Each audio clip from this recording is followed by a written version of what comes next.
ये जितना भी हो रहा है ये 11 वर्षों के दरमियान ये भाषा के नाम पर, जाति के नाम पर, धर्म के नाम पर, क्षेत्र के नाम पर आरएसएस के लोगों ने प्रायोजित जो है ये किया गया है। हर जगह जहाँ भी स्थिर सरकार है, अस्थिर हमारे मूल निवासी हैं, वहाँ के लोगों को उकसाने का हमेशा प्रयास किया जा रहा है।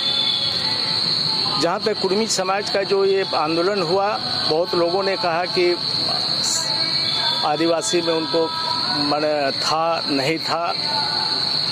मैं एक बड़े विद्वान आदमी के साथ मेरी दोस्ती थी जो रिटायर्ड टीचर हैं, प्रदेश के सेक्रेटरी रह चुके शिक्षक संघ के।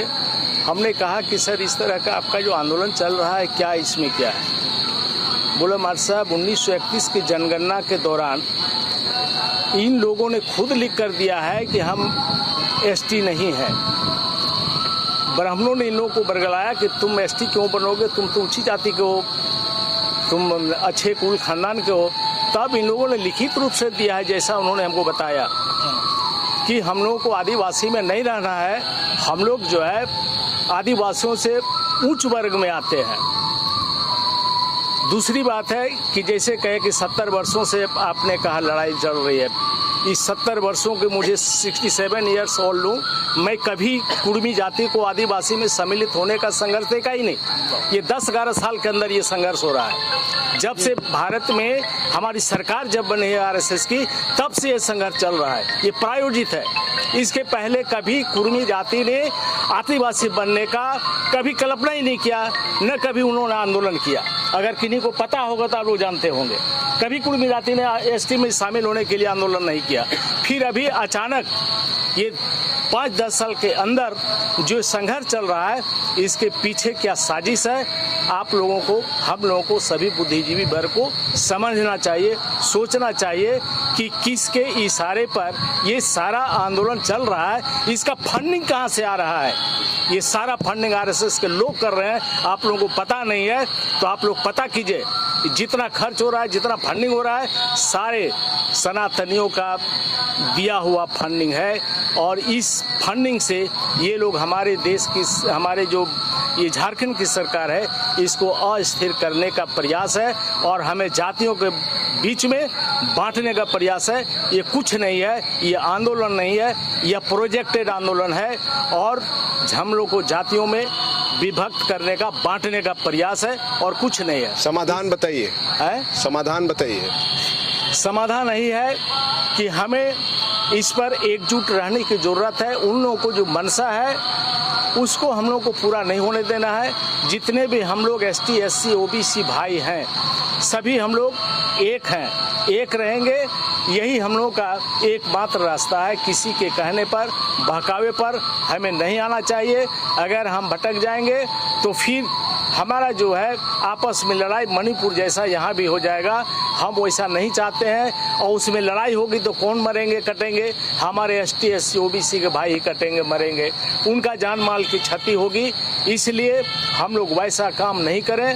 हम लोग को वैसे बुद्धिजीवी वर्गों के साथ बैठ करके इसके समाधान निकलना चाहिए। और कहाँ तक इन लोगों की सच्चाई है कि हम लोग कुर्मी थे और अभी नहीं है, हमें शामिल करना चाहिए। इस पर वास्तव में जांच करनी चाहिए हमारे लोगों को, तभी। सर, आदिवासी का मतलब हुआ, जैसे हम कुछ कुर्मी लोग जो आंदोलन कर रहे थे उन लोगों का कहना था कि भाई आदिवासी मतलब जो आदि काल से वास कर रहे हैं। अब यहाँ पे एक दूसरा आता है कि भाई अनुसूचित जनजाति, जो संविधान में अनुसूचित जिनको किया गया है।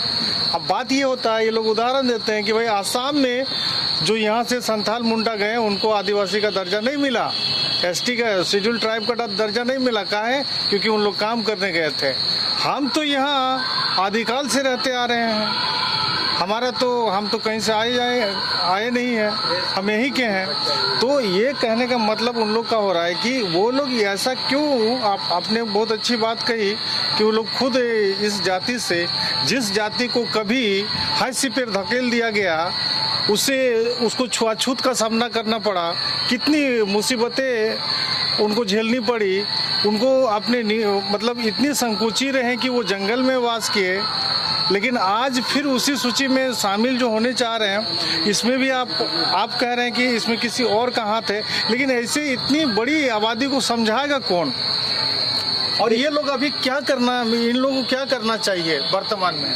आप जो कह रहे हैं पत्रकार महोदय, आपको मालूम होना चाहिए, ये हमारे जो एमपी साहब थे, क्या नाम उनका, नहीं ये उड़ीसा वाले, अरे जो बीजेपी में थे अभी, सालखन मुर्मू के साथ हम लोग आसाम में जाके आंदोलन किए हैं, हजारों के भीड़ में आंदोलन किए हैं कि वहाँ के लोगों जो यहाँ से गए हैं उनको आदिवासी का दर्जा दिया जाए।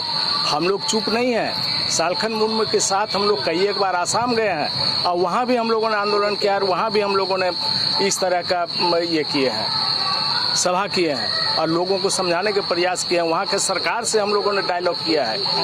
ऐसी बात नहीं है कि यहाँ जो इतनी बड़ी आबादी है, सवाल ये है कि यहाँ जो इतनी बड़ी आबादी, इनको समझाएगा कौन जो उद्वेलित हो रहा है, आंदोलित कर रहा है? हाँ, इसके लिए हमारे जो बुद्धिवादी लोग हैं, इन लोगों को दायित्व बनता है कि इस तरह की परिस्थिति नहीं होने दिया जाए और इसमें हमारे मूल निवासी संघ जो है, इसकी सबसे बड़ी जिम्मेवारी बनती है कि हम जगह जगह जा कर के वैसे लोगों के साथ डायलॉग करें और इस तरह का आंदोलन में जो विभाजन रेखा खींची जा रही है, इसको समाप्त करने का प्रयास किया जाए। ठीक है।